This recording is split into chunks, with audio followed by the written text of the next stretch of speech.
Ladies and gentlemen, a very good evening, good morning to all the distinguished guests, esteemed faculty members, and aspiring researchers. I stand before you today with immense pleasure and pride as we embark on a journey of knowledge and growth, united by the shared passion for research and the pursuit of excellence. On this momentous occasion, we gather for the inauguration of our faculty development program on research writing and research design, a platform that aims to elevate our scholarly pursuits and foster a culture of innovation and critical thinking within our academic community. Research is a cornerstone of progress, and as educators, it is our duty to continuously refine our skills and methodologies to create a positive impact on our students, our institution, and the world at large. Today, we take a collective step forward to equip ourselves with the necessary tool and knowledge to navigate the dynamic landscape of academia and contribute meaningfully to our respective fields. Research writing is an art that transcends the mere expressions of ideas. It is the medium through which we share our discoveries, insights, and revelations with the world. Effective research writing not only communicates our findings clearly, but also inspire others to build upon our work, pushing the boundaries of knowledge further. Throughout this program, we will delve into the intricacies of crafting compelling research papers, understanding the nuances of scholarly publications, and owning the ability to communicate our research with eloquence and precision. Equally vital to the research process is the research design of our studies. A well crafted research design ensures that our investigations are rigorous, ethical, and capable of answering the questions we seek to address. By exploring various research methodologies and experimental designs, we aim to empower ourselves to undertake studies that are robust, reliable, and impactful. I urge each one of you to embrace this learning experience with an open mind and a willingness to challenge yourselves. Embrace curiosity, for it is the driving force behind every meaningful research endeavor. Let us engage in spirited discussions, exchange diverse perspectives, and nurture an environment where ideas can flourish and bloom into groundbreaking contributions. Moreover, as faculty members, we have a unique responsibility to mentor and guide the next generation of researchers. Let us lead by example, not just through our words, but through our actions. By demonstrating the highest standards of research, integrity, and embracing intellectual diversity, we inspire students to become not only astute learners, but also responsible contributors to the society. I extend my heartfelt gratitude to all the organizers, Cape Comorin Trust, Department of English, School of Humanities, School of Media Studies and Humanities, facilitators and participants who have made this faculty development program possible. Your dedication and commitment cause the reflect the essence of our academic community and the pursuit of knowledge. So I would like to invite Professor Metli Ganju, Dean, School of Media Studies and Humanities, to enlighten us with her words of wisdom and research experience. Please. Thank you, Kanupriya. A very warm welcome to all the participants here. And once again, congratulations to the Department of English under the able leadership of Dr. Shivani Vashisht and her entire team for organizing yet another, the annual fair of our FTPs. In today's discussion, I mean, in this particular FDP that we are going to be having for next 5 days, we are going to be looking quite into research and also into the evolution of research and the development of research and research methodologies that are taking place as time passes. A critical point in today's research is to take the cognizance of the fact that we are now in a digital age where a lot of sort of endeavor is now being handed over to the machine, to the AI, and a lot of searching, researching, and making a sense of or analyzing is something that we are going to very soon be giving out to the machines. Uh, it is in this context that I feel it's very important that we as human beings, as the ones who are going to be setting out these research methodologies, need to not only look but also relook and sort of evaluate the kind of research or the way in which research has been conducted or is being conducted in these days. In the context of humanities, especially, where we have so far been more in the interpretative space, looking at theories and then trying to look for data and, explain or understand it within those theoretical sort of understanding, it is important that we also now get in the element which is commonly called the quantitative way of looking at a data, which means gathering stories, gathering information, and then using these statistical tools or the new softwares which are helping us analyze and look at the data in a certain way. So, while I'm sure we will discuss about all these new developments, it is important that we do not sort of forget that basic instinct, which is one thing that makes a researcher, say, even different from an academician, a teacher, a policymaker. The very fact that we have an academic rigor in which we understand uh, both the researcher's mind, the researcher's biases, the researcher's interpretation, and the theoretical viewpoint that one may support, as well as uh, any other thought or any other methodology that may exist and could also be a prism through which we are able to understand realities. So it is these kind of questions, it is this multiplicity of doing the craft of research which I am looking forward to being discussed in this FDP.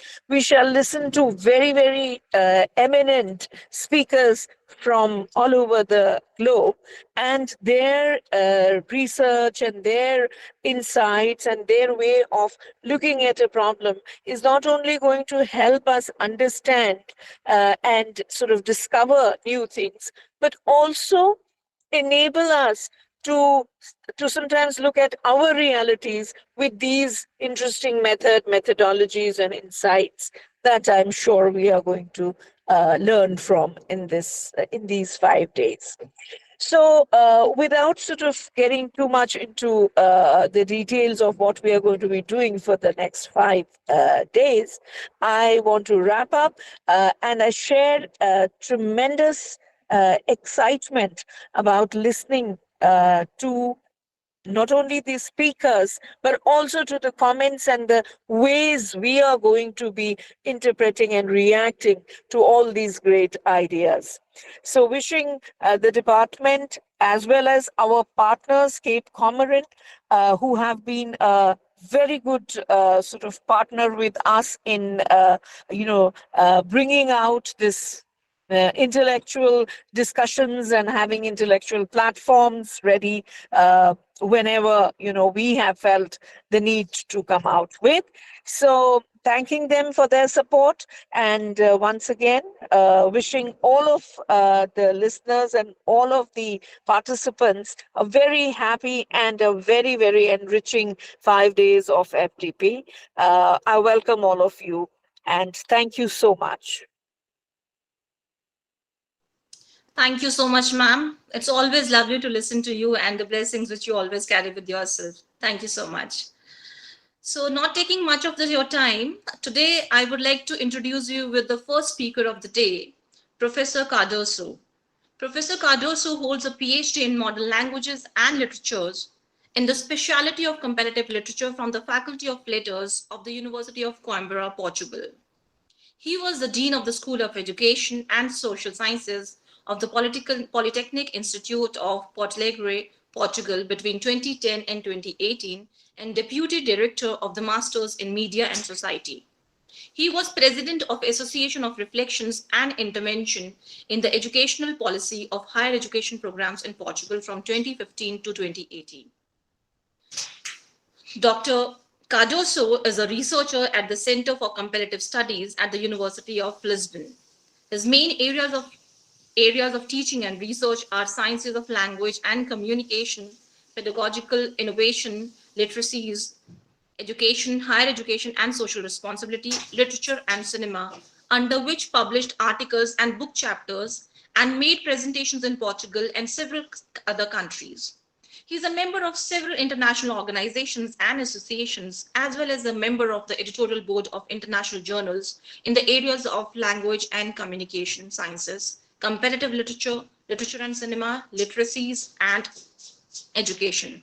Professor Cardoso will tell us about the emerging trends in digital research today. I'm very hopeful that this session is going to be very enlightening and very thought-provoking for all the budding and young researchers like us. So I welcome you, Professor Cardoso. Over to you, sir. Thank you. Thank you so much. And greetings from Portugal. It's good afternoon here, almost good evening. So my dear friends, esteemed colleagues, it's a great pleasure to be here with you. So first of all, I would like to thank the very kind invitation that was made for me to be here. It's a great pleasure. It's a great honor. Thank you so much for your very kind words, for your very kind presentation. And I wish that this journey regarding digital research can be interesting and can share some light regarding some key concepts regarding digital research. So kindly allow me to share the presentation. Yes, sir. You can share your presentation. Thank you.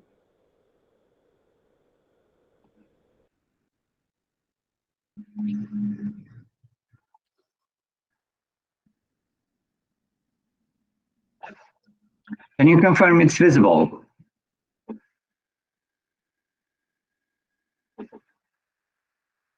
Yes, sir. It is visible. Is it visible? Yes. Thank you. Thank you so much.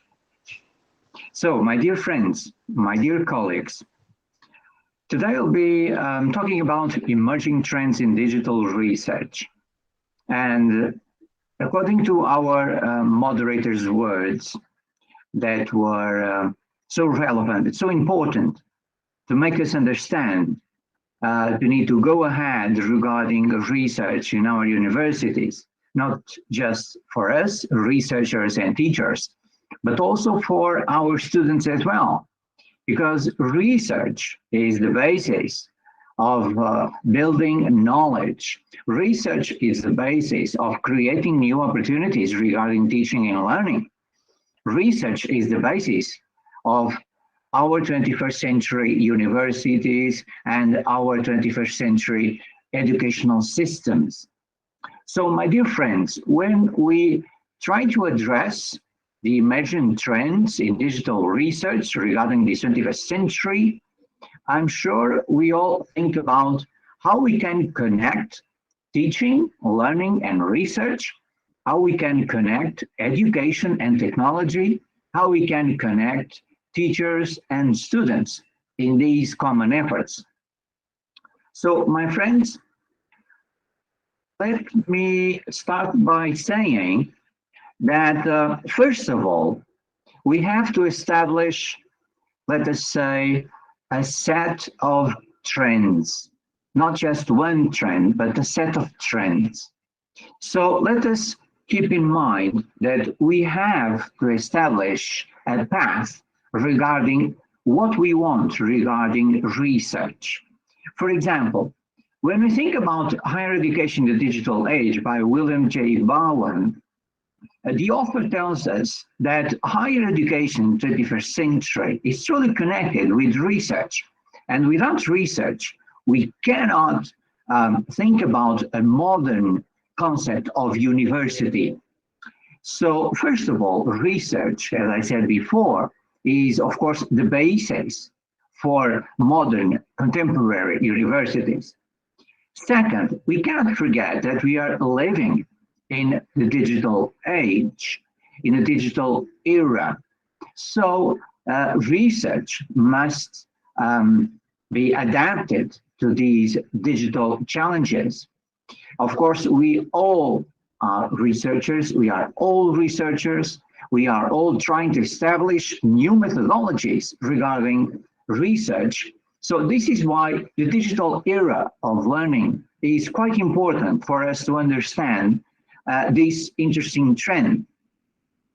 Again, why do we need to establish a connection between this digital era, this digital age, and the research we are doing now?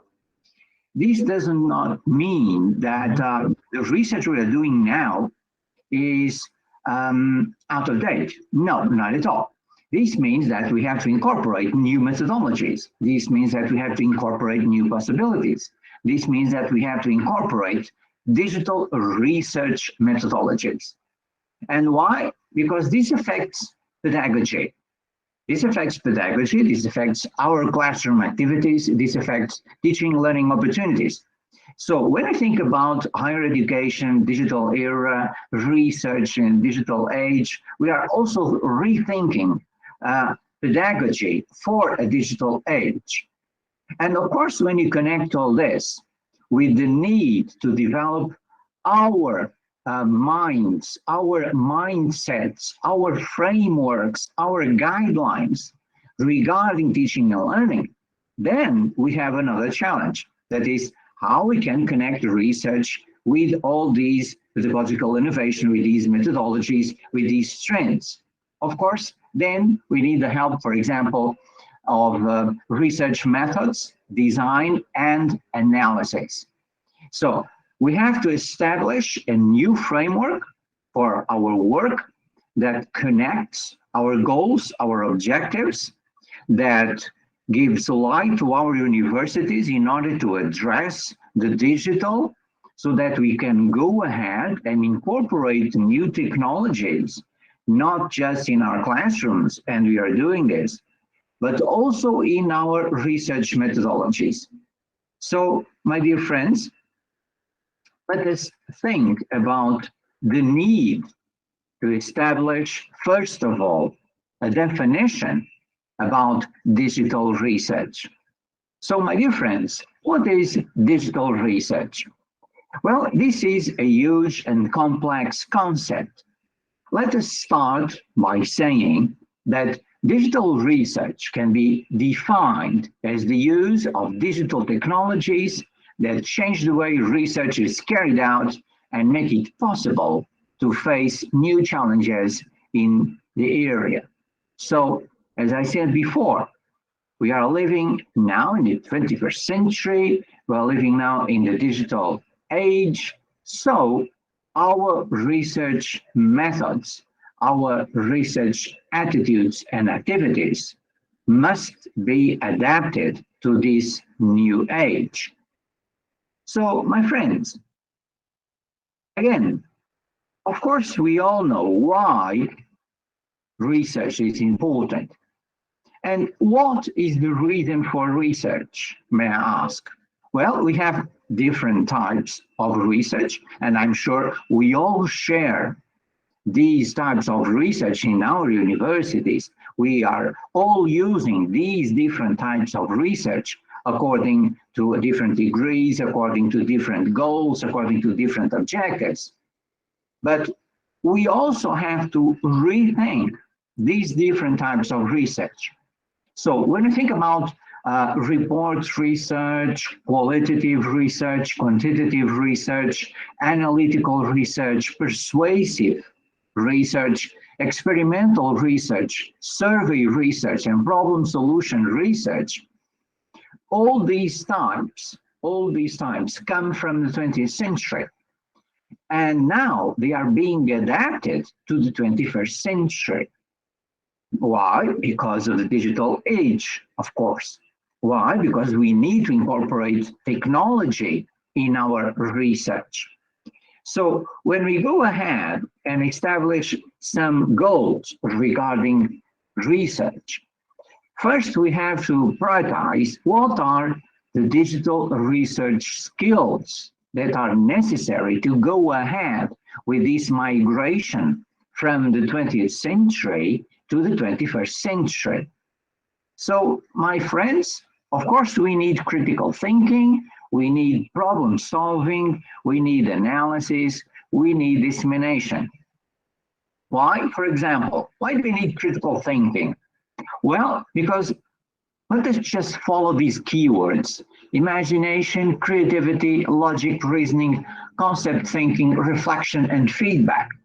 All these attitudes are requirements that are the basis of our research project, for example.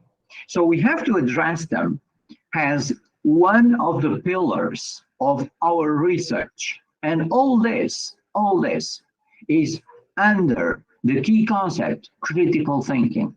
Then connect critical thinking with problem solving. Let us say that we as researchers, for example, in our university, come across a difficulty that is being transmitted by our community. And of course, universities exist to solve problems. Universities exist to establish bonds with the community that surrounds us, to establish connections with enterprises, with corporations, with organizations, with our government, of course. And these connections establish a goal.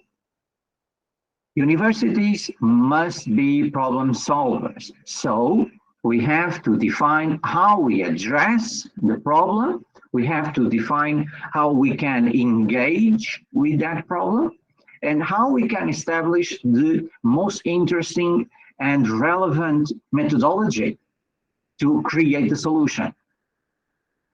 Analysis.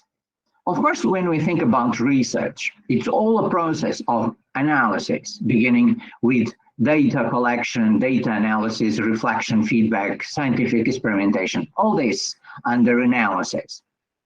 And of course, during this project that we are imagining now, analysis is always present. And when we connect critical thinking, problem solving, that is an attitude, a goal, and the need of the use of information to resolve this situation, this problem, of course, then we need to disseminate the results of our project, because our research cannot be forgotten, cannot be put aside when it is done. No, not at all. Our research must be disseminated. So publishing, for example, is one of the most interesting possibilities we have to disseminate our research. So connecting, again, these four pillars: critical thinking, problem solving, analysis, and dissemination.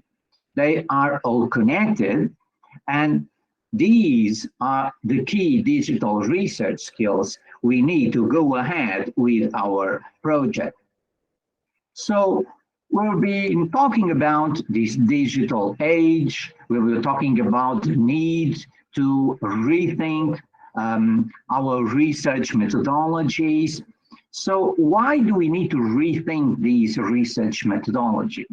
Well, because nowadays we are not just creating research opportunities, we have digital research opportunities. So let's take a look at the most important digital research trends we have today. So main research trends include, for example, a growing emphasis on large-scale, mass-critical research focused on real-world challenges. remember, my friends, that universities have to establish a great connection with the community, with our region, with our city, with our district, with our province, with our country, with neighboring countries, with the whole world. We exist to solve problems. We exist to be focused on real world challenges.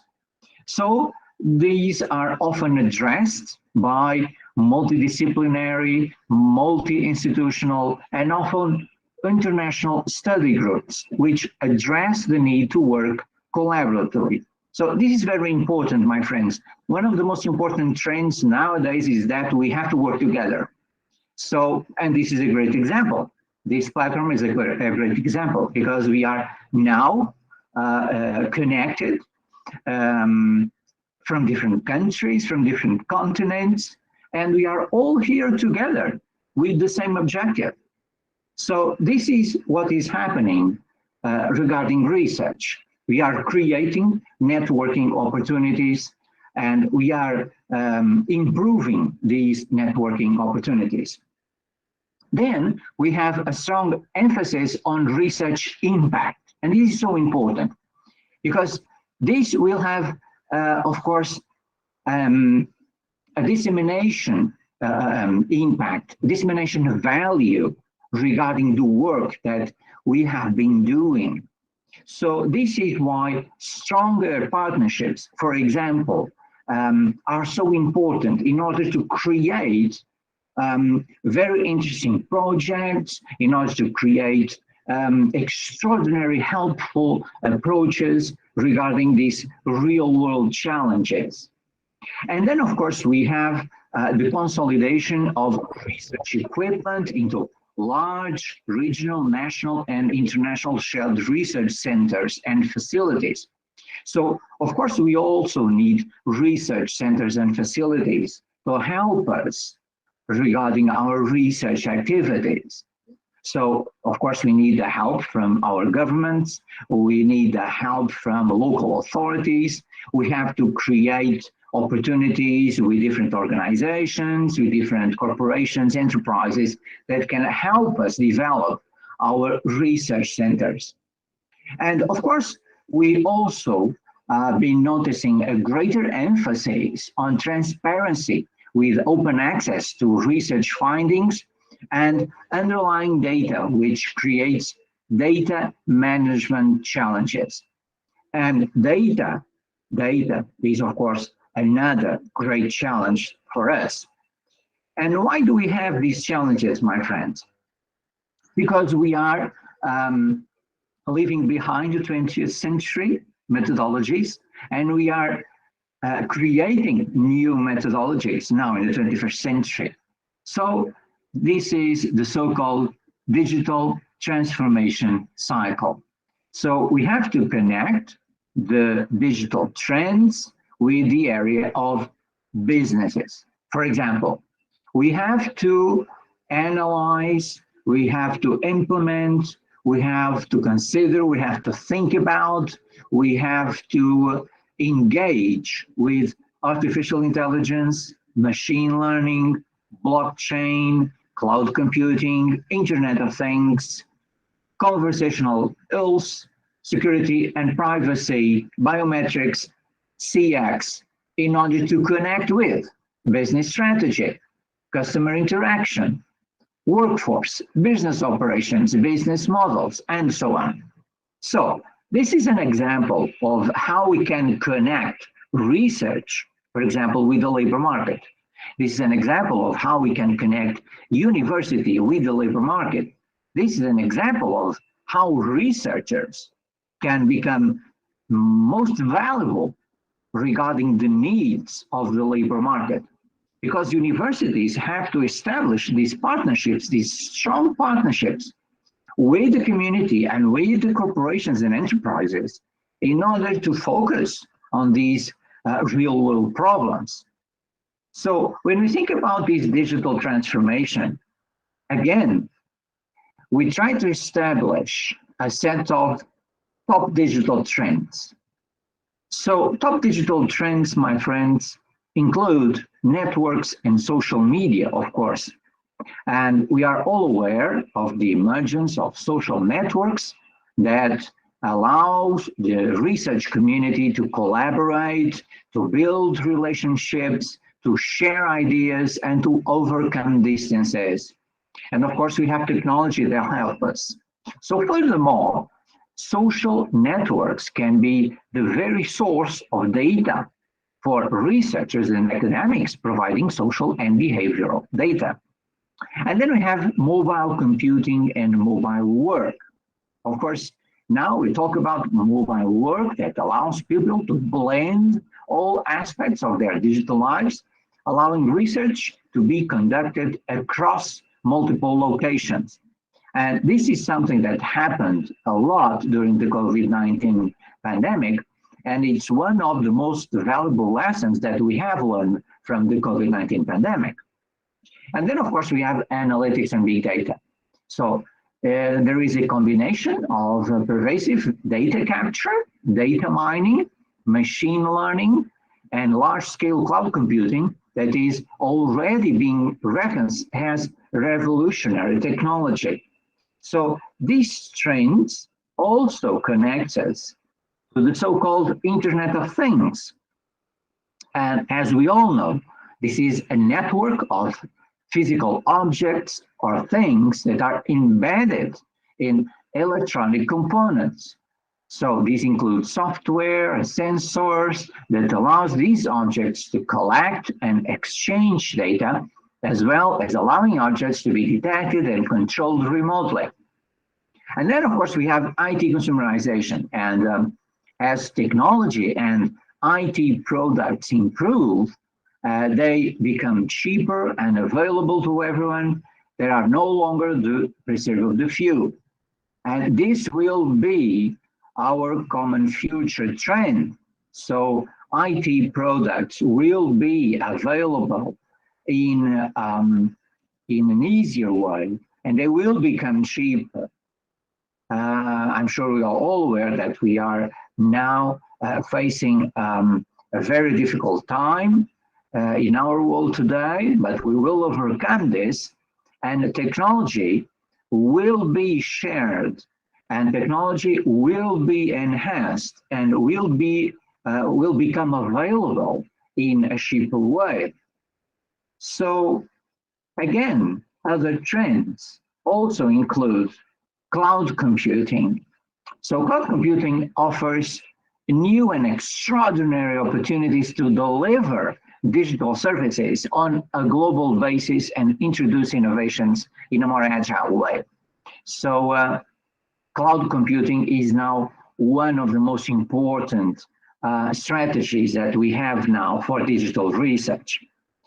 But of course, digital research also makes us think about safety. We have been talking about data mining, data collecting, and when we access information, I'm sure we can all agree that we have to establish, first of all, the if the information is true, is important for us, is relevant, of course, and so we have to create mechanisms to analyze all this. But at the same time, we have to disseminate all this. We have to disseminate our work. We have to work in a safe atmosphere, in a safe place, and we have to connect with others with safety. So we have an increasingly connected global network that extends the possibilities between the different nations, different countries, different continents, different researchers, but is also challenging regarding this safety issue. So when we think now about, for example, our research center, when we think about our priorities as researchers, of course, we all need tools. We all need instruments to go ahead with our digital research. And we have a lot of tools. We have a lot of instruments we can use.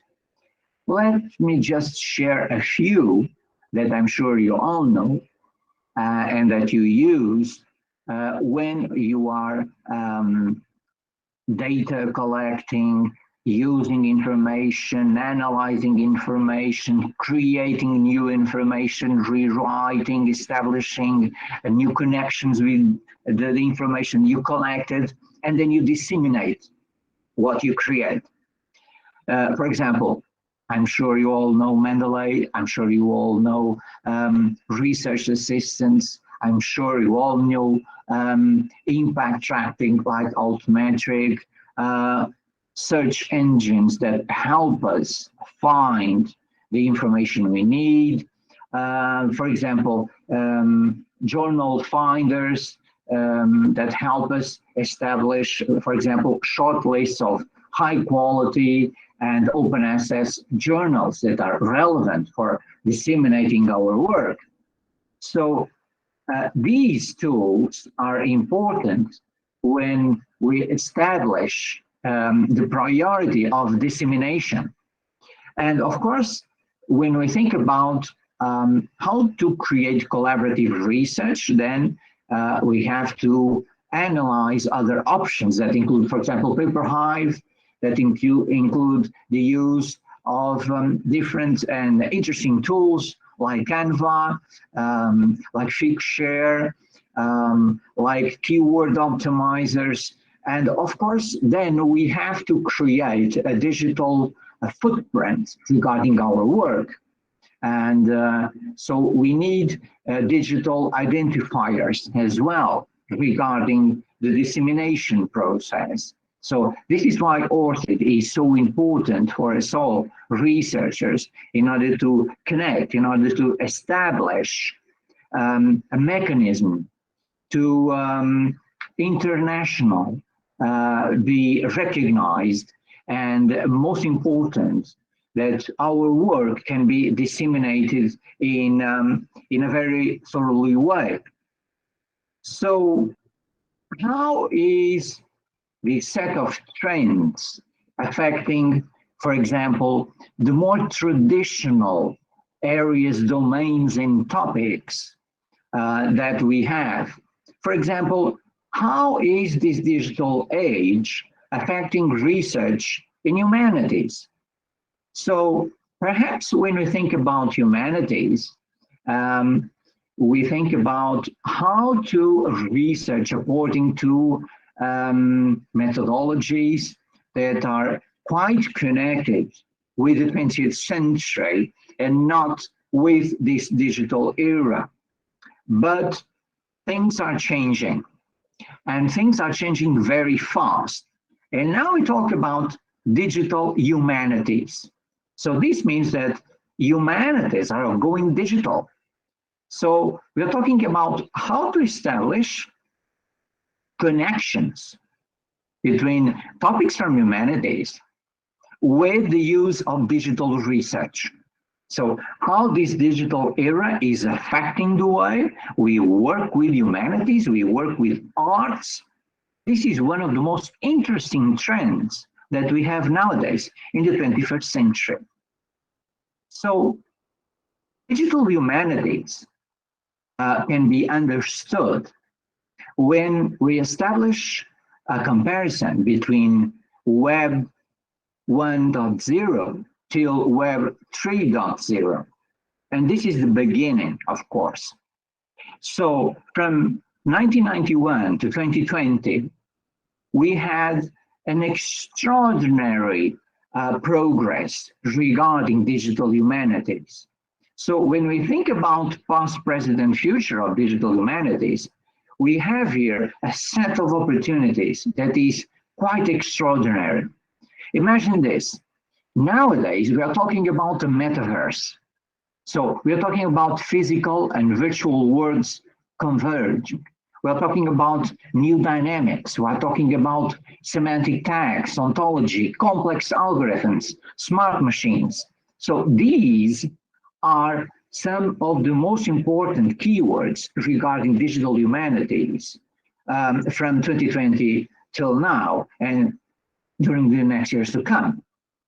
Before, we were using, and we still are, social networks, blogs and wikis, media sharing, remixing, web browser-oriented computing, databases, digital activations, online text editing. So this belongs to the second era of digital humanities.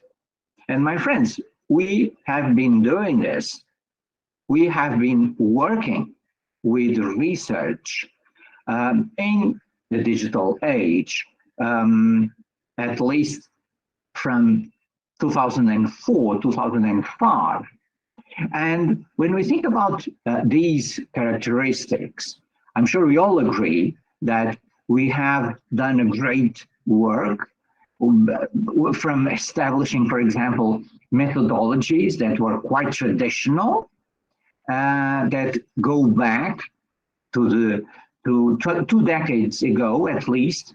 And now we are discussing the evolution of these methodologies regarding the digital era. So my friends, it's an extraordinary new world.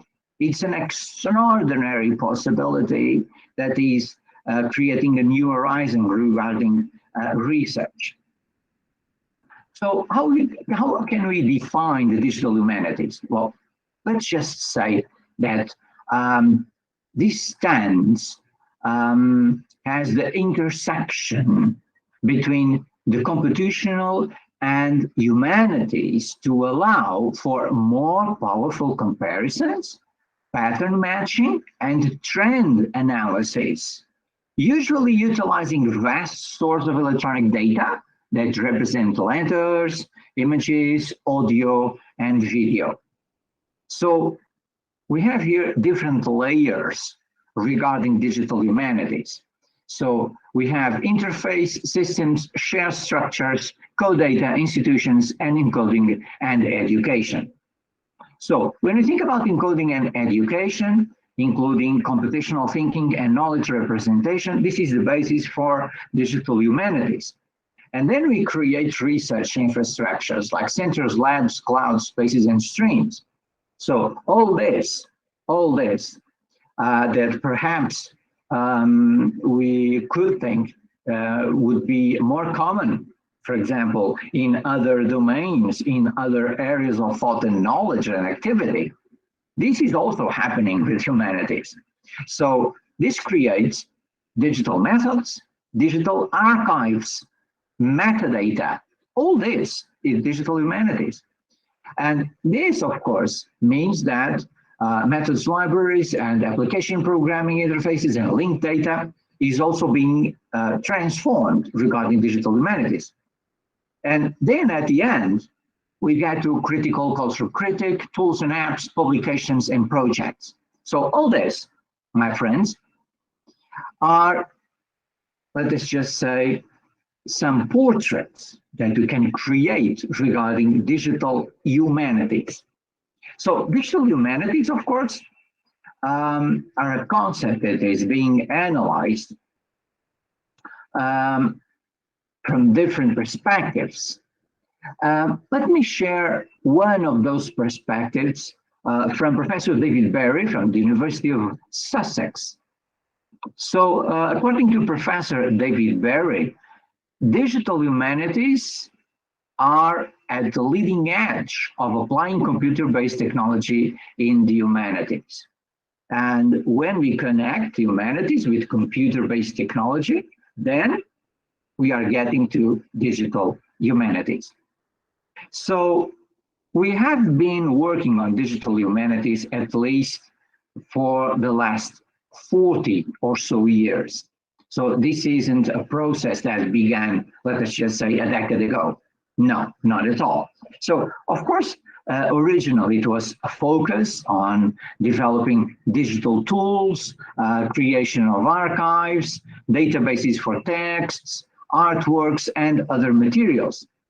But then digital humanities began to incorporate key insights from languages and literature, history, music, media, communications, computer science, information studies, and combine these different approaches into new frameworks. So more recently, the disciplinary focus has widened to include critical digital studies as well as fields more commonly associated with engineering, such as machine learning, data science, and artificial intelligence. So we are connecting the humanities with some characteristics that we thought could only be used in other domains. So we get to the so-called digital humanists. So the digital humanists have developed new methods, such as computer-based statistical analysis, search and retrieval, topic modeling, and data visualization. So these are new methods. These are new methods, and the digital humanists are now transforming the idea of what a humanities research project can be, giving us new ways of seeing past and present cultures. And this is so important, my friends, because perhaps we could say that the 21st century was forgetting humanities, was forgetting arts, was forgetting culture because of the huge technological transformation. But this isn't happening because we are connecting technology with humanities. And digital humanities are now the key to go ahead regarding the preservation of culture and languages. However, of course, we can discuss the increasingly diffusion of digital technologies into our lives.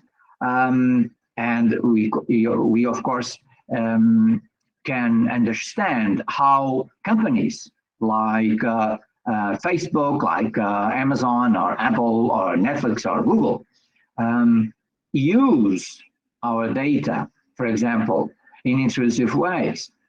So digital humanities are also important to analyze how data is being collected, how data is being handled, and to address these issues and to tell us, to the common consumer, what is happening with the information that is being gathered, for example, by these companies, by these corporations. So it's not just a transformation regarding music, history, language, literature. It's also an opportunity to share with our society, with public opinion, what is happening regarding the data collection that is being made worldwide.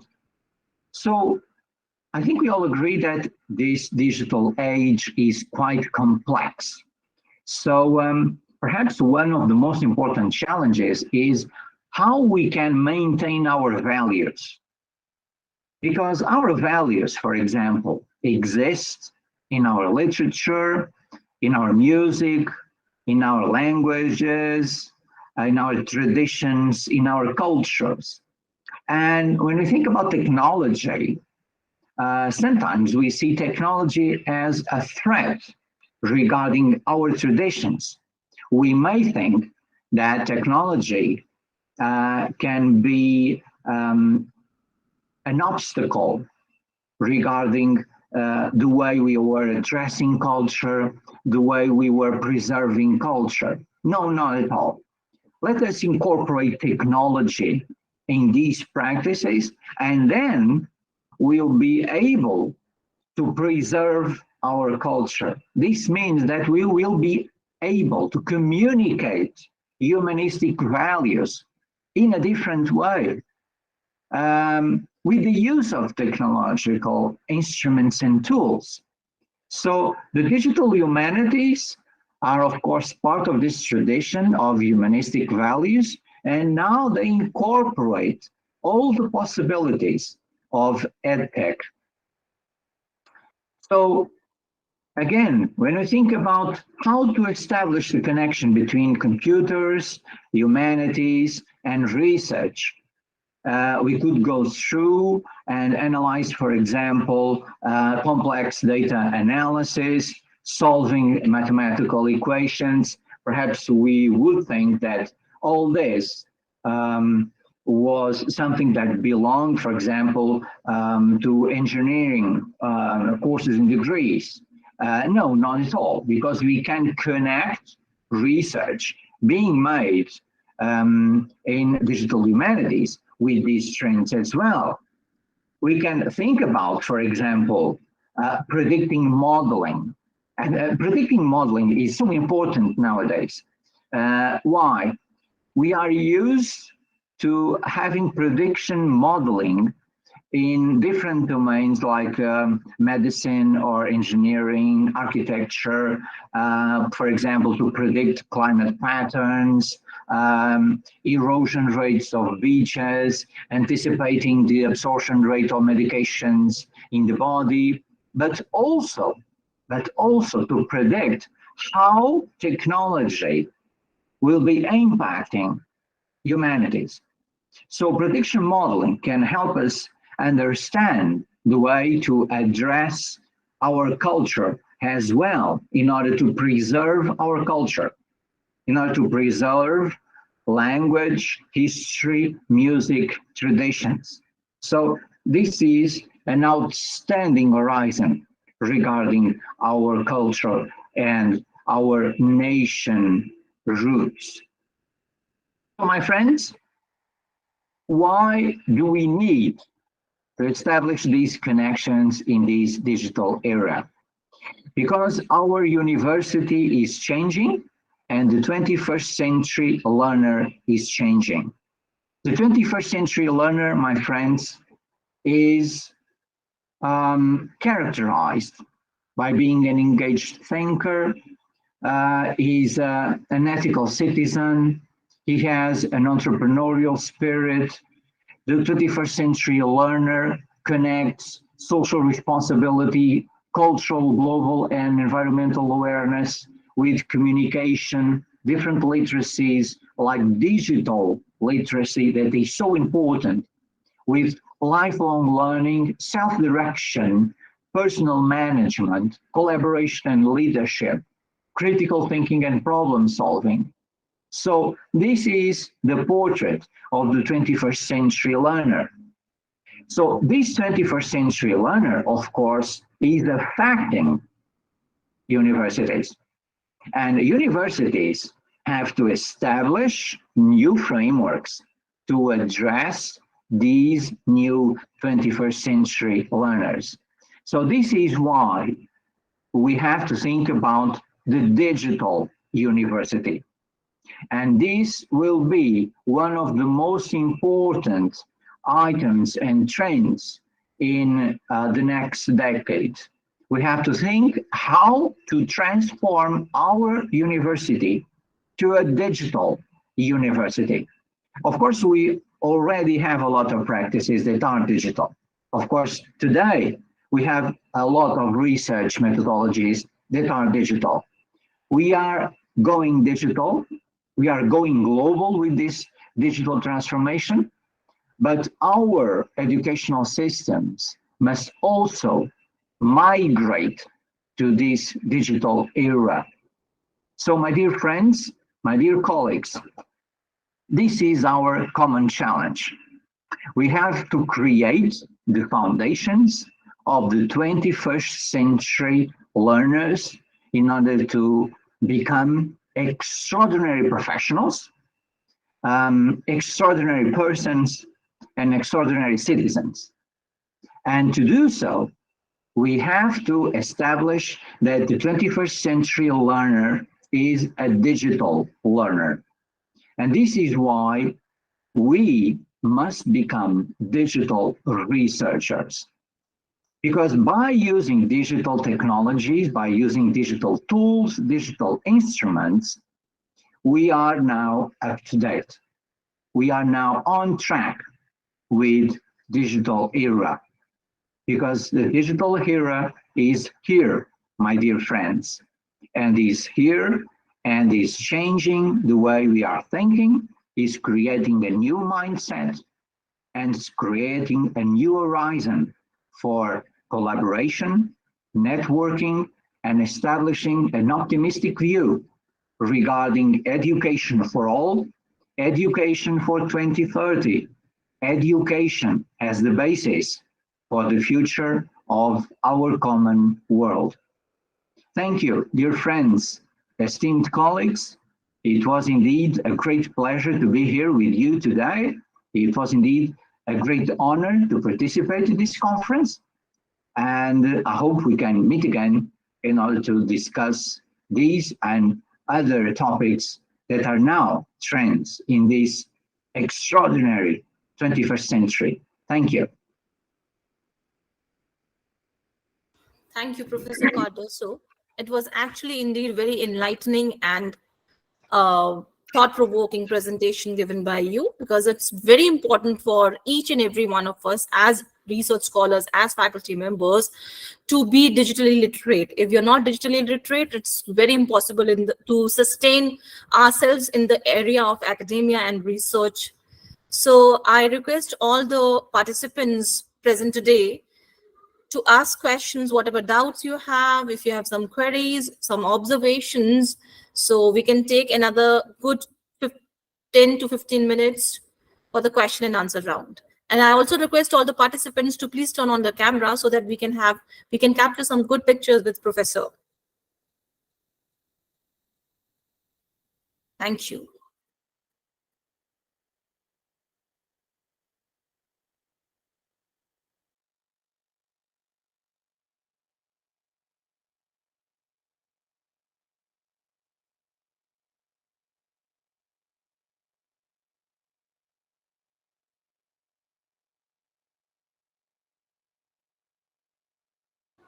Any questions?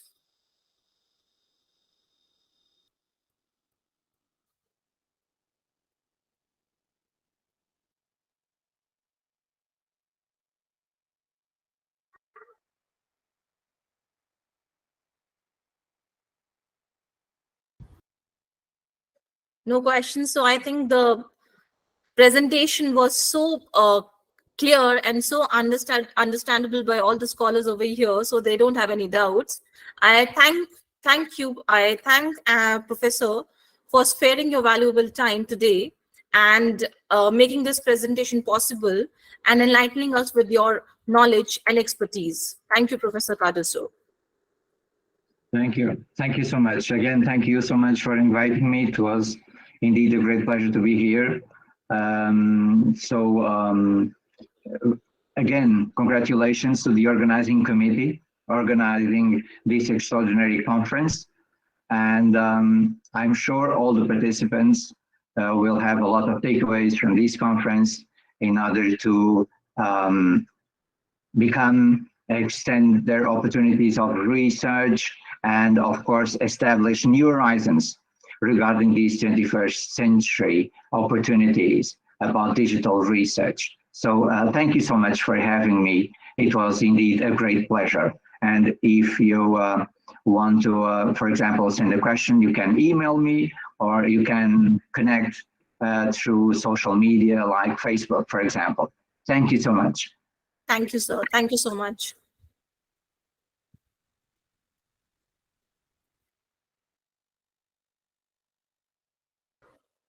Now, I would like to introduce you to the second speaker for the day, Dr. Kusum Sanju.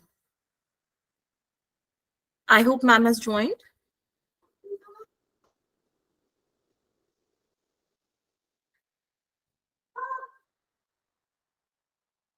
Joined? Yes, yes. Yeah, Yes. I hope I'm audible. I hope I'm audible, ma'am. Yes. I hope I'm audible. Yeah. Yeah. Yes, yeah, you are audible. yes. I hope I'm audible. Yes. Yeah. Yes. I hope I'm audible. Yes. Yeah. Yes. I hope I'm audible. Yes. Yeah. Yes.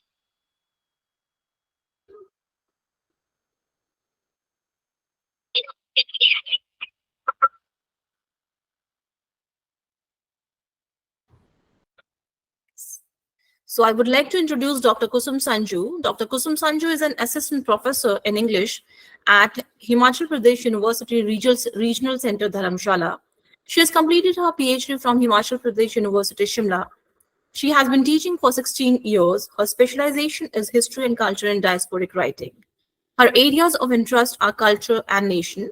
She is passionate about serving the society and keeps on participating in various social activities. She loves to read and write. She writes poetry and short stories both in Hindi and English. I welcome you, ma'am, and thank you so much for sparing your valuable time. Today, Dr. Kusum will be talking on the topic research writing. Over to you, ma'am.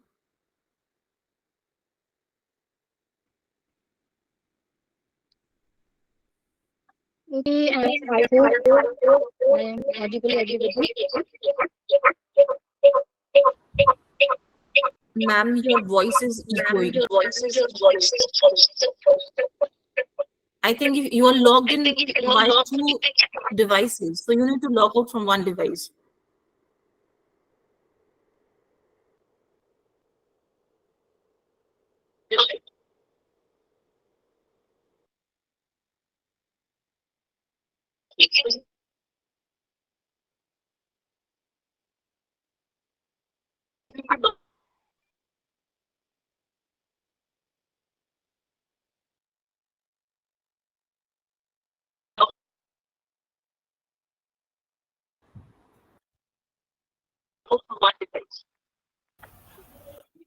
Madam, kindly log in from only one device.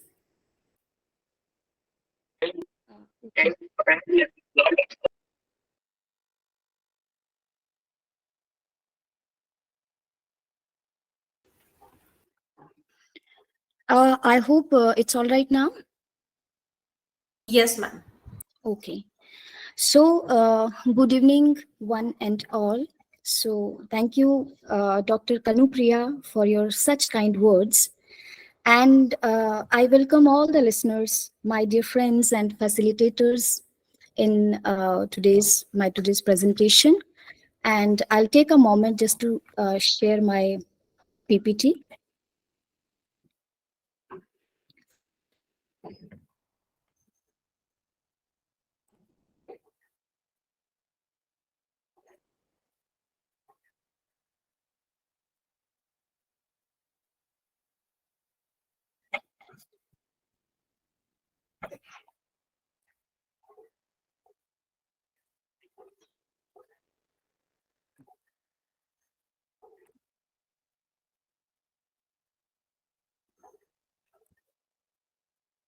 I hope it is visible to everybody.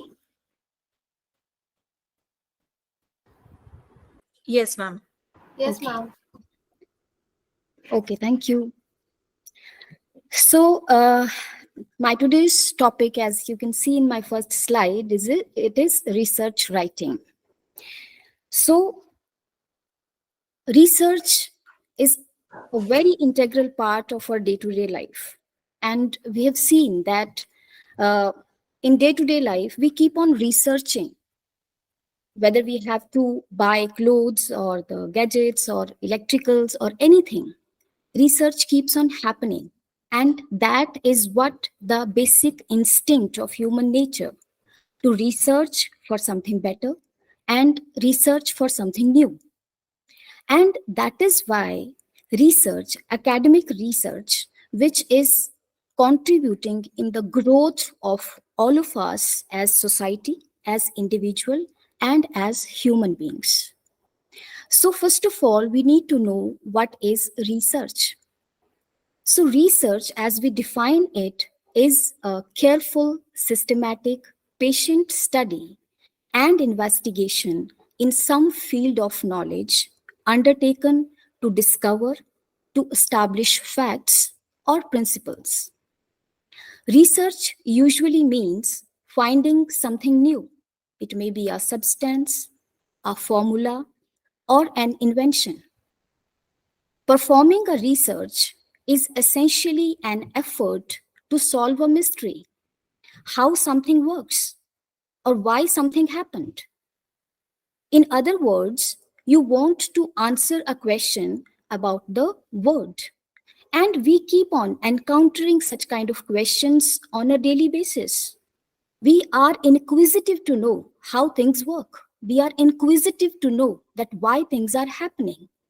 And due to this basic instinct, the process of research has reached this at this point. So what is the introduction? Research is the backbone of various branches of knowledge. It paves the way to refine, polish, and grow us as a society. Dear friends, it is very important because we do not conduct researches to keep this in hard copies in books or in computers. The basic and fundamental purpose of research is to serve and grow us as a society. Research must always produce knowledge that is applicable outside of the research setting. The results of the study may have implications for policies and future project implementations. And this is the practical side of all the researches which are being conducted by free researchers or by universities or by higher studies. So how it is contributing in the practical world. Knowing how to conduct a good research is a valuable skill that will serve you well throughout your career. And we all are researchers, and we know this very well, that how a skillful researcher adds into the established knowledge. Whether you are developing a new product, studying the best way to perform a procedure, or learning about challenges and opportunities in your field of employment, you will use research techniques to guide your exploration. Here we can take an example of medical science. As I said here, that studying the best way to perform a procedure, at this point of time, there are many diseases which had been incurable in past are now being cured by the medical practitioners, by the doctors. And it has it is all successful. Why? Because the meticulous researchers had been researching, and they are coming to a point and exploring the new ideas and new equations, new components to cure new diseases. So we need to understand that what is the difference between academic writing and general writing. Academic writing focuses on proving a theory or viewpoint in one way or the other and emphasizes upon one specific subject. Whereas general writing focuses on general subjects of writing. For example, if we are conducting some academic research, we need to take or pick some topic, specific topic on which we are researching. But in general writing, it is a subjective choice of the researcher or the writer that on whatever the topic or the subject he or she wants to write. Academic writing contains contents on specific discipline or field. But general writing contains contents on any topic, or it may base on some imaginative or creative prose, etc. As we write short stories, novels, or maybe some informative pieces of writing, that all is a part of general writing. Academic writing follows standard structured format, but on the other hand, the general writing follows artistic, unstructured format. As we just came to know that when we are doing academic research, there are established standards which are being set by the researchers already. And we need to follow the certain format to write academic writing. Academic writing is used in research projects, conferences, papers, essays, abstracts, and reports. But general writing is used in letters, emails, diaries, journal entries, magazines, publishings, etc. It is also a formal way of writing. Academic writing is a formal way of writing, but general writing is formal or informal. It can be both. Academic writing usually has a specific set of audience or reader who belongs to the same field on which the academic writing is based on.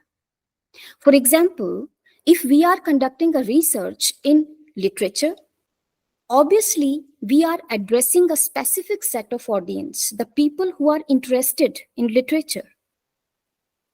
But on the other hand, general writing has no specific set of audience or readers. Anyone can go for any general written topics. So in all the journals, newspapers, and whatever the information we are getting from all informal sources is a part of general writing. So to understand it with some examples, academic research is defined as a systematic investigation into a problem or situation where the intention is to identify facts and opinions that will assist in solving the problem or dealing with situation. Independent researchers focus on certain questions or goals, use formal, scientific, and systematic procedures to discover answers. For example, a professor writes on a concept related to chemistry or physics and get it published in college's monthly magazine. Here, the writer intends to prove a theory or viewpoint in one way or the other. Mainly, this is based on academic findings or research. For example, if there is a company which wants to handle some problem of employees, so they hire some researchers and they research, so they are solving the problem and they are dealing with the situation. So this kind of research, it put forward some solution for the problem. But in general writing, it refers to any piece of writing which focuses in general subjects of writing, and general papers are published for amusement of the reader. But sometimes many general topics also give life lessons, moral, inspiration, information, etc. There is not such specific set of audience or readers like technical writing. It is written on subjective tone and purely personal style. For example, writing any prose or story which will be published in a local magazine comes under general writing. So the writer is free to choose the style, the method, even the subject, the story, whatever. So it does not have some standard patterns or established patterns. So here are the types of research writing. There are various types, but I have selected few here. We have, first of all, research articles, research article writing and editing, thesis or dissertation writing, journal publication, proposal writing or editing, research paper writing, proofreading, project development and implementation, article translation, survey or data analysis, and case studies. And there are many more. So when we conduct a research, an academic research, the basic requirement is just to choosing a research topic. And how do we pick or select a topic? The best topic is that which originates from your own reading. The topic should be interesting, specific, and relevant in terms of the concept of the thesis or research paper. Your proposed topic should answer your research question. For example, what interests you about it? Who is affected by the topic? And where is your topic important? So these are the basic questions when we are picking up the topic or selecting the topic. So when we are selecting the topic on the basis of our primary reading, we need to narrow down whatever the material we have read and we need to narrow it down the broad topic or a specific topic that is suitable for the research. Then very integral and important part is literature review. So what is literature review? A literature review discusses published information in a particular subject area, usually has an organized pattern, and combines both summary and synthesis. It might give a new interpretation of old material or combine new with old interpretations. Here we can take example when we conduct research in literature. So in literature, whenever we are going for literature review, we have so much old material. And sometimes, or most of the times, we use this old material and interpret it according to the topic we have selected for our research. Literature review also provides a solid background for research investigation because it gives us a pathway through which we can conduct and investigate our research. In this section, you collect the data from books, magazines, newspapers, and other sources. Organize the material to cover specific problems. In this section, you must have a statement how this old material relates and relevant to your study. Literature reviews are written occasionally in humanities, but mostly in sciences and social sciences, in experiments and lab reports, and constitute a section of the paper. So after this, we have research proposal. The purpose of the research proposal is to convince your research supervisor, committee, or university that your research is suitable for the requirements of the degree program and manageable. Manageable according to what? The time and the resources constraints you will face. Suppose you are putting forward the proposal for your PhD. So you need to convince your committee that whatever the time and resources you'll have, how you will manage in that research proposal. Let's see further. A research proposal is a structured, formal document that explains what you plan to research, means your research topic. So, first of all, the very integral part is what is your plan? What is your topic? Next, why it's worth researching. That is your justification. In whatever the subject you are conducting the research, you need to justify it that what is the worth of your research, why you don't want to do it, and how it's going to contribute, and how you plan to investigate it, means your methodology.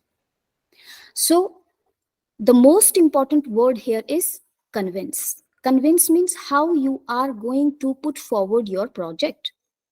In other words, your research proposal needs to project your research idea to the committee. If it doesn't convince them of its suitability and manageability, you will need to revise and resubmit. This will cost you valuable time and which will either delay the start of your research writing. So it is very much important that when we are preparing the research proposal, we need to focus on these three integral parts, and these are research topic or justification and methodology. So let's move to methodology. Research design refers to overall strategy to integrate all the components of the study. Because whenever we are conducting some research, we need to make it integrated and synthesize it comprehensively. So it should be described and specified. Research methodology discusses and explains the data collection and analysis methods you used in your research. It is a key part of your thesis, dissertation, or research paper. The methodology chapter explains what you did how you did it, allowing readers to evaluate the reliability and validity of your research and your dissertation topic. Here we can take example that when we conduct research, suppose we are conducting research in psychology. So we need to be very much aware that when we are collecting the data and we are doing data analysis, we are evaluating it, we need to focus on reliability and validity. For how long your research will be validate, and what is the validity and reliability of your data analysis and the conclusion of your research. So what are the types of methodology? First of all, we have quantitative methods. In order to be considered generalization, you should describe quantitative research methods in enough detail for another researcher to replicate your study. So we need to be very careful when we are using the method. If it is quantitative, we need to describe it in detail. Here, explain how you operationalized your concepts and measured your variables. Discuss your sampling method or inclusion and exclusion criteria, as well as any tools, procedures, and materials you used to gather your data. Then we have qualitative methods. In qualitative research, methods are often more flexible and subjective. For this reason, it is crucial to robustly explain the methodology choices you made. Be sure to discuss the criteria you used to select your data, the context in which your research was conducted, and the role you played in collecting your data. For example, were you an active participant or a passive observer?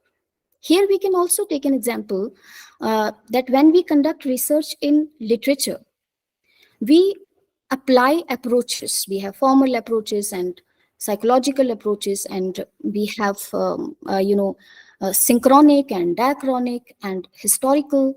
So which approach which we used or we mixed them. So this is what is required when we are writing a research topic. Sorry to interrupt, ma'am. Yes. Your screen is visible, but then it's not enlarged, so we can't see the presentation. Can you please see at your end? Is it not visible from the first slide? It is visible. It is visible. Kindly use slideshow. Your mobile screen also can be enlarged, madam. Thus we can see. Okay. So my slides are moving? No. The onlookers, I am saying. Onlookers, your presentation is okay. Those they are not able to see the larger screen, they have to enlarge their mobile screen. Okay. Onlookers screen, I am asking. Okay. Is it okay with me? Yeah. Very much. Okay. Thank you. So let's move ahead. We are talking about the methodology. So mixed method. Mixed methods research combines quantitative and qualitative approaches. If a standalone quantitative or qualitative study is insufficient to answer your research question, mixed method may be a good fit for you. Keep in mind that mixed method research doesn't just mean collecting both types of data. Rather, it encompasses careful consideration and integration of both types of data into robust and strong conclusions. Mixed methods are less common than standalone analysis, largely because they require a great deal of effort to put off successfully. If you choose to pursue mixed methods, it's especially important to robustly justify your methods. So when we are mixing it, so it should not seem when you are going through the research or research paper, your quantitative and qualitative approach should not stand apart. It should mix well so that the conclusions are more specific. Then when we are writing the research paper, so what should a research paper do? What are the basic, requirements? So first of all, we are talking about structure. So when we are writing a research paper, share the knowledge you have gained about a specific area of study with other researchers. So what do we do in research paper? So this is a sort of dissemination. We share whatever the knowledge we have gained. Show how your study fits into current knowledge in the specific field. Explain clearly and succinctly the context of your study, including relevant literature, that is introduction, and the methods used for research and analysis. Here we are talking about methods. The findings of your study, results, and the implications for these results and further research that might be needed. That is discussion and conclusion. So if we look at it, what do we need to understand? That these are the major parts or the structure of the research paper: introduction, methods, results, and discussion and conclusion, and then references. So in structure, these are few elements which we need to be very careful about. So first thing is coherence. All of the parts of your paper should fit together in an order that makes sense. Sometimes we read so much, we collect so much of knowledge, we collect so much of data, but if we are not able to fitting it together, and it is just it is copy and pasting, it is just pick and choose, then it does not make sense. Include all necessary information in each section needed to understand the other sections. As we talked about the introduction and methods and results, it means that all the section and all the information should be inculcated in the paper in such a way that one section should complete the another one. Do not repeat information unless it is necessary. Ensure that your sentences are grammatically and logically coherent. So this is about coherence. Then a part of structure is organization. How do we organize the paper? Organizing is the backbone of an effective research paper. This section defines the structure and substance of the paper and strengthens the thought process, which leads to result and discussion section. So, in a very effective manner, how do we organize the material or the knowledge or the point which you want to prove in your research paper? So that is to be inculcated in organization. Then relevance. As you do research, you will notice that there are a great many pieces of information and data you could include in your paper. However, you need to conform to length guidelines and keep your paper focused. Therefore, you should be sure that you are choosing a proper number of items to focus on for each section. And that's what I said. I just said that sometimes we read too much, sometimes we collect so much of knowledge, and it becomes difficult for us to pick the relevant material and to leave rest of the material which we know. So here, relevance is an important part of the structure of the paper. Then we have clarity. Clarity is related to coherence, organization, and relevance. It means ensuring that each paragraph and sentence in your paper is natural and easy to read and understand. Proper grammar, phrasing, and style are the key to writing a paper that is readable and comprehensible to both experts and possibly non-experts, depending on your target audience. So, the final part of a conducted research. So what is the final part and what it should do? Conclusion includes final claims of a research paper based on findings. Basically, this section covers final thoughts and a summary of the whole work. Moreover, this section may be used instead of limitations and recommendations that would be too small by themselves. In this case, scientists do not need to use headings for recommendations and limitations. Acknowledgements and appendix may take different forms from paragraphs to charts. In this section, scholars include additional information on a research paper. References mean a section where students, scholars, or scientists provide all used sources by following the format and academic rules. So, what is the importance of research writing and its impact on academic and professional writing? This is very important to understand, because academic research or the professional writing is not a mechanical process. As researchers, we all know that there is a authentic thought process, which comes in the form of papers, research papers, articles. So, what is the importance of research writing? So, first of all, it adds into advancement of knowledge. So every day, in whatever the subject we are working right now as professionals, or in whatever the subject we are researching, whatever the knowledge we have as researchers, it is a responsibility to take that knowledge to another level. And that is the importance of research writing, that how do we contribute in the established knowledge, and with the meticulous research, how we are taking that knowledge to next level.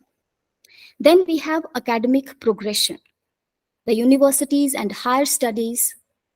When the budding researchers with new ideas, with new ideology, as we just heard about the digital emerging trends of digital research. So this is also about academic progression, how we are progressing in our academics. Then we have evidence-based decision-making.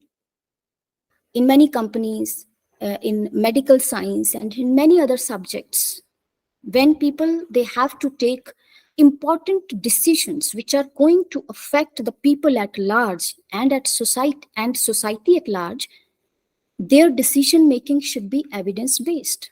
So how does this happen? Evidence-based decision-making happens through a meticulous research on the particular problem or the topic. Then we have problem solving and innovation. On day-to-day basis, we just keep on facing so many challenges and problems. Similarly, in all the knowledge fields, there are so many problems which are solved till today due to the researchers or the researchers. And even today, whatever the researches are being undertaken by researchers, they are just putting forward new innovations. We are coming to know new techniques, as we talked about digital research, or we are talking about AI, and we are talking about many other tools. Then policy development. So the huge companies and governments and so many other fields and departments, when they have to make new policies, so the effective policies are the result of minute and meticulous researches. So policy development is also a part of academic and professional research writing. Reputation and career advancement. So many of the people who are doing research in our universities and in our colleges and higher studies, this also adds into your reputation and your career. You just take hikes in your career, and career advancement happens due to as a result of good researches. Then peer review and quality control, global collaboration. Global collaboration is very important here. So as this had been discussed, that global collaboration means that now in this era, of technology, we all are in collaboration with each other. You can take the example of this FDP also. In this faculty development program, what we are doing globally, we are collaborating on particular topic, that is research design or research writing. Then we have technological advancements, education and skill development. So these are the few factors due to which we understand that what is the importance of research writing and its impact on academic and professional writing. So this is something really integral these days, that is role of AI in research writing. Technological advancements and particularly AI have significantly impacted research writing, streamlined various tasks, offer valuable assistance in making the research process more efficient and accurate.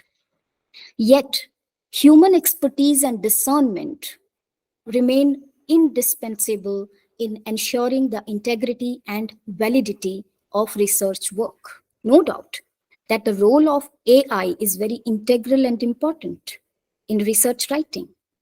But we cannot deny the fact that human expertise and discernment, it will remain indispensable.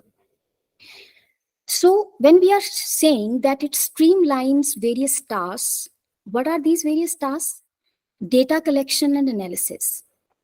So we can rely on AI because the way it compiles the data and it analyzes it is more correct, and there is no possibility of errors. Then writing assistance. Nowadays, when research papers or other research writing is being done, writing assistance on ChatGPT, on AI, and other sources is available.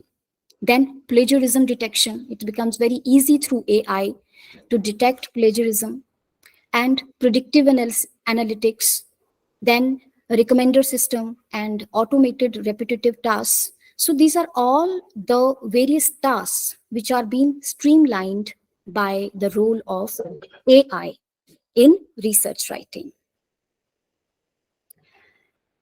Then conclusion. Effective research writing starts with a well-defined research question, first of all, or hypothesis which you are presenting, followed by a comprehensive literature review to establish the context and identify gaps in existing knowledge. Carefully designed research methodology is an essential part to collect relevant data, yield reliable results, and maintain the integrity of the research process. In the writing process, we have learned that a well-organized structure, including an introduction, methods, results, discussion, and conclusion, is crucial to present the research findings correctly. So this is again about the structure and how we can make our research writing or research papers more, integral. How we can maintain the integrity and the structure of our research paper or research writing. Lastly, research writing goes beyond the mere compilation of facts and findings. It is the reflection of the researcher's critical thinking, analysis, and creativity. And this is really very important. We are not compiling the data. We are reflecting on some genuine problems, on some genuine mysteries of life when I'm talking about literature. As a researcher, let us continue to refine our research writing skills, adopting the best practices and dissemination of knowledge to our respective fields. By upholding the principles of rigor, transparency, and ethical conduct, we can make a lasting impact on academic community and society as a whole. So thank you for your attention, and let us continue to explore the boundless possibilities of research writing. Thank you so very much. Thank you, ma'am. So much. Now, I would like to ask the audience to please come up with the questions, queries, if at all they have.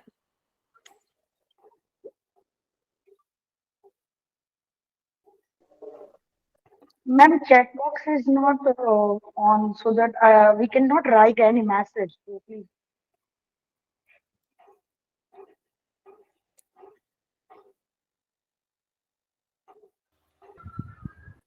Hello? If there is any doubt, please kindly mute yourself and ask the doubt. Due to technical issues, we are unable to open the chat box.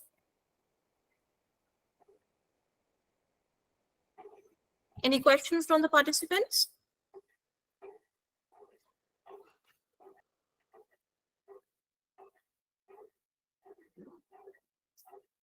No? Okay. So thank you very much, Dr. Kusum Sanju. It was actually a very brief and one all-inclusive kind of research writing presentation wherein you discussed at length about the basic difference between academic writing and the general writing. Because as scholars, when we initiate the research program, be it at doctoral level or MPhil level or PG level, any kind of dissertation programs, the very basic difference between research writing is not being very much relevant to the scholars. We just relate it to the very general writings which we opt from day-to-day life. So there are certain decisions, there are certain steps, there are certain procedures which are actually involved when you are doing an academic research writing. So that has to be taken into consideration by each and every one of us till we are in the field of academia. So that was actually very all-inclusive kind of presentation wherein everybody must be having some of the takeaways away from your presentation. So if we don't have any questions from the audience, so let's call it a day, and we'll meet tomorrow at the same time with 2 new speakers on different topics related to research design and research writing. I thank each and every one of you for joining today, and special thanks to both the speakers for the day for spending their valuable time and enlightening us with the knowledge and expertise. Thank So you. here, I would just want to extend my sincere thanks to especially my friend, Dr. Shelja Vasudeva, and, Manav Rachna International Institute of Research and Studies and Cape Comorin Trust India to provide me this, prestigious platform to share my views on research writing, which is quite integral to all of us because we all are researchers.